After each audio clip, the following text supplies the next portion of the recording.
d'être venus nous soutenir aussi nombreux. Et c'est un petit peu dommage peut-être qu'on ne l'ait pas été autant vendredi. Mais vendredi, on a été reçus en préfecture. On a été reçus par le préfet de Haute-Corse en délégation avec quelques revendications simples qui sont la liberté de circulation, débloquer le port de Marseille, la liberté de travailler pour ceux qui veulent travailler. Et aucune avancée n'était possible. On est sorti de cette réunion, il n'y avait aucune avancée.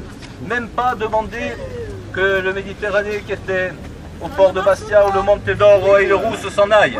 Ça n'a pas été possible.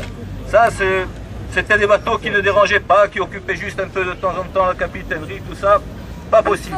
Donc, on a été quelques-uns là-dedans à dire nous ne sortirons pas de là, tant que vous ne faites pas votre métier et que vous n'allez pas faire appliquer la liberté de circulation à Marseille. La réponse, vous la connaissez, alors que le maire de Bastia arrivait quand même pour essayer de trouver une sortie dans le calme, on y était presque. Là, les gendarmes mobiles ont reçu des ordres surtout de nous évacuer bien avant. Et c'est ce qui a été fait devant les caméras de FR3. Maintenant, l'heure n'est pas de jeter de l'huile sur le feu. Pourquoi? Parce qu'aujourd'hui, à Marseille, il se tient quand même une réunion importante. Et d'ores et déjà, on sait que l'avitaillement est en cours sur les bateaux de la SNCM. Donc, ils vont reprendre le travail et ils vont libérer le Callister aujourd'hui ou demain, même si ça n'a pas été dit.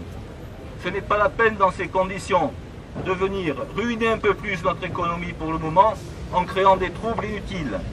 Par contre, ce n'est pas fini, ce n'est toutefois pas fini, ça peut revenir, mais en attendant, il faut quand même qu'on pense à nos entreprises, à nos emplois et à ceux qu'on a à faire. Le rôle des chefs d'entreprise, il est dans leurs entreprises, il est aussi de se lever quand il faut se lever et de dire non fermement. Mais il n'est pas non plus de venir casser à la préfecture, ce n'est pas le but de ce qu'on demande. Le départ du préfet, par contre, ça nous semble être quelque chose de non négociable. Celui-là n'a plus rien à faire en Corse. La manière de traiter les socioprofessionnels et accessoirement même les élus municipaux, au rang duquel le premier magistrat de la ville ne peut pas convenir et il est totalement discrédité. Aussi, nous demandons à tous les socioprofessionnels présents ici de ne pas monter en délégation, discuter avec le préfet de Haute-Corse. Ça ne sert strictement à rien. Je vais passer la parole à M. Chiorvoli qui était là avec nous, qui nous a soutenus spontanément et qui nous a apporté beaucoup. Bienvenue.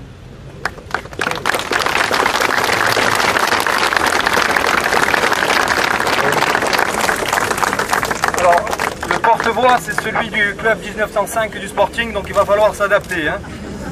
On entend mal, mais on a fait avec les moyens du bord, on n'est pas habitué à faire ce genre de manifestation quand on est un chef d'entreprise. Donc on fera avec. Merci M. Pasqualini d'être là à nos côtés aussi, et je vous assure que ça fait plaisir de voir tout ce monde. Notre réunion est partie spontanément sur un mouvement social. Vous savez, les mouvements sociaux aujourd'hui sont très puissants, on le voit. On est très nombreux, c'est très bien. Merci aux sudistes d'être montés se joindre à nous. On a des revendications, nous aussi on les a depuis la semaine dernière. Elles sont notées puisque notre rassemblement date de mercredi dernier. Spontanément, on s'est joint au regroupement des socioprofessionnels de vendredi. Alors spontanément, non, mais on a pris des coups de matraque nous aussi.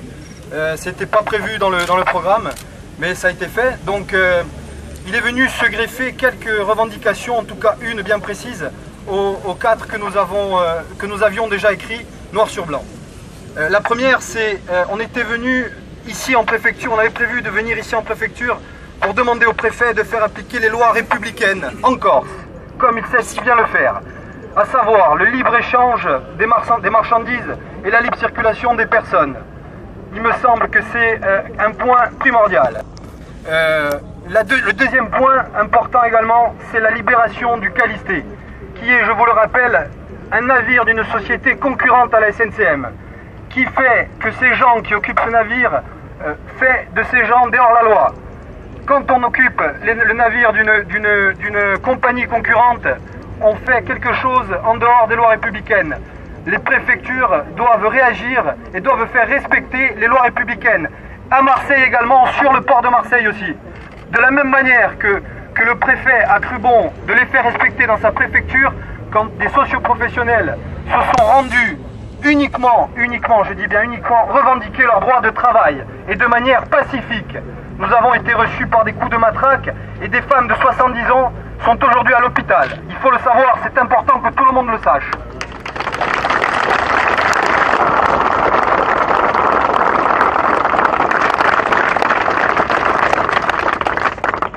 longue série de revendications des socioprofessionnels, il nous a cru bon de rajouter la sécurisation du port de Marseille, qui à nos yeux est très importante. Et symboliquement, parce qu'il va falloir aller déloger les cégétistes, parce que ça c'est important, et aujourd'hui l'État n'assume pas ses responsabilités face à un syndicat qui fait la loi dans notre île depuis près de 40 ans. C'est symbolique, il faut sécuriser le port de Marseille. C'est symbolique.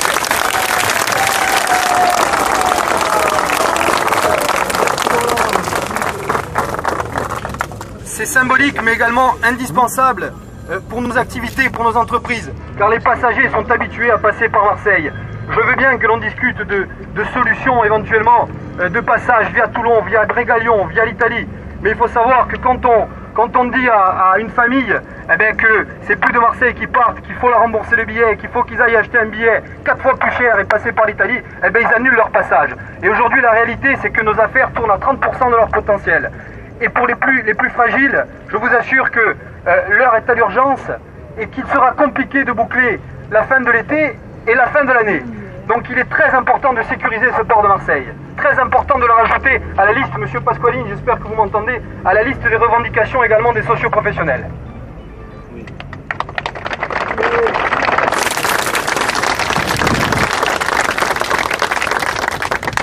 Un quatrième point qui lui touche à l'indemnisation de notre activité qui, comme je vous le dis, tourne à 30% de son potentiel. Nous demandons qu'un gel de l'impôt sur les sociétés soit entrepris sur la Corse, pour toutes les entreprises.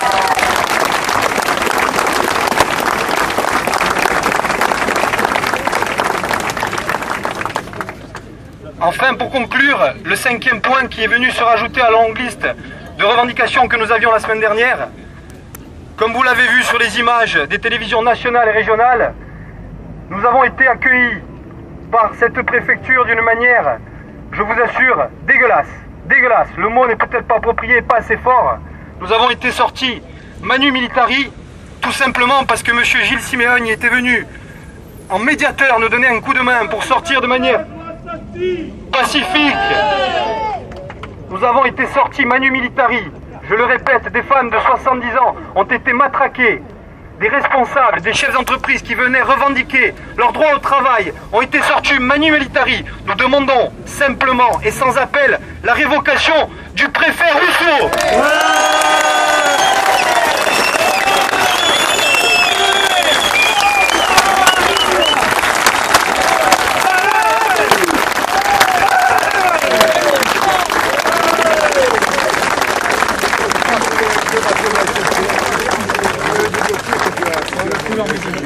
La révocation, pourquoi? Parce que nous sommes dans l'urgence. À la fin de la semaine, nous sommes mi-juillet. Pour certaines entreprises, ces 2 mois sont prépondérants. Pour certains, ça représente 70% de leur chiffre d'affaires.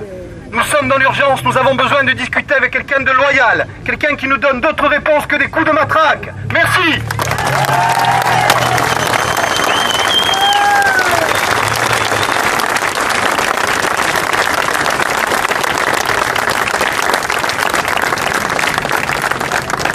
Dernier point, plutôt en termes d'organisation, nous ne sommes pas habitués à faire des manifestations, donc nous allons tenter un geste un petit peu symbolique. Il va falloir faire une chaîne d'union devant cette préfecture qui nous prend pour des blaireaux. Nous avons besoin de leur montrer que nous sommes unis. Aujourd'hui, nous sommes unis. Nous sommes les petits commerçants, des indépendants, des artisans, mais nous sommes tous ensemble. Et nous pesons une centaine de milliers de personnes sur la Corse, messieurs. Et il va falloir nous écouter. Merci de vous mettre en face de la préfecture et de vous unir. Nous allons leur montrer, dans le silence bien sûr, nous allons leur montrer que sur ce coup-là, nous sommes tous ensemble. Uniti! Forcément, j'ai tout. Prochaine. Il y a une caméra qui va t'arriver devant le film.